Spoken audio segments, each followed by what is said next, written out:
Eto po mga bossing, meron po ako ituturo sa inyo na pwede nyo pong gawin upang sa ganon, kayo po'y higit na maka-attract ng swerte lalo na sa pera mga bossing.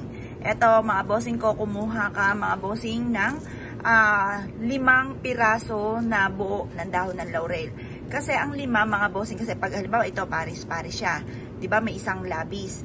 Yan po, ibig sabihin labis-labis ang blessing. Huwag kang gagamit ng numero na, halimbawa, ito po, paris-paris, yan, tapos wala ito, 4 lang po siya. Huwag kang gagamit ng ganyang numero. Lalo na sa Chinese, mga bossing ko, ang mga paris-paris na yan, negative po yan. Ngayon pa mga bossing, lalo na yung 2, tsaka 4, kung mapapasin nyo mga bossing, ang madalas na nabebenta, or kaya po yung madalas na parang nababakante, hindi walang kumukuha ng numerong yon, yung mga lalo na yung mga 2 at saka 4 or kaya 6 mga bossing ko, ay dahil sa nalalaman nila na negative yung number na yan.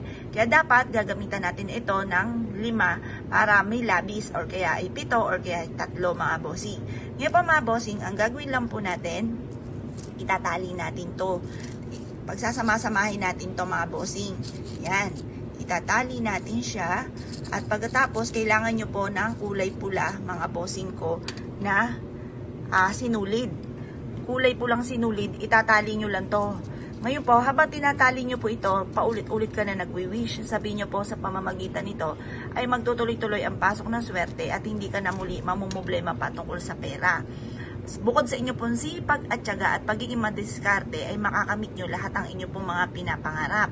Ganun po ang pag-wish, walang gamit na sana, direct to the point. Kasi kapag kayo gumamit ng sana, kumbaga alinlangan pa yan, 50-50 pa yan, maaaring magkatotoo, maaaring hindi. Kaya kailangan direct to the point. Bukod sa aking sipag at tiyaga, makakamit ko lahat ang aking mga pinapangarap at magkakaroon ako ng malaking halagang pera or makakabayad na ako sa lahat ng aking mga pagkakautang.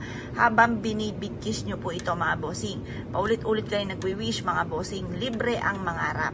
Ngayon po mga bossing, kaya lubos-lubosin nyo na. Pagtapos, tatali nyo po ito mga bossing ko sa bintana kung saan kayo ay natutulog. Pwede rin naman sa inyo pong main door. Kasi alam nyo po ba, ang dahon ng laurel ay isa sa mga pinakamabisang pantaboy ng mga kamalasan.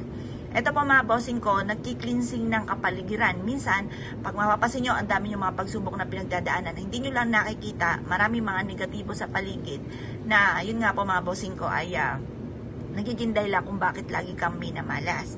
Kaya minsan, yun nga po, mapapasin nyo para sunod-sunod na mga pagsubok, subukan nyo rin po ito mga bossing. At ito po mga bossing ko, marirekomenda ko sa inyo na isa sa mga pinakamabisang pamamaraan para higit tayong swertihin mga bossing. Basta sasabay nyo na sipag at tiyaga at huwag kang makakalimot magdasal. Kasi ito lang naman din po ang dinagdag ko po sa aming pong buhay mga bossing ko, ang paggawa ng mga pampaswerte. At yun nga po, hindi ako makapaniwala sa mga blessing na dumating. Kaya subukan nyo rin po ito. Kaya kung kayo po'y naniniwala at naisyo po itong gawin, ay siya mga bossing ko, good luck po sa inyo po lahat.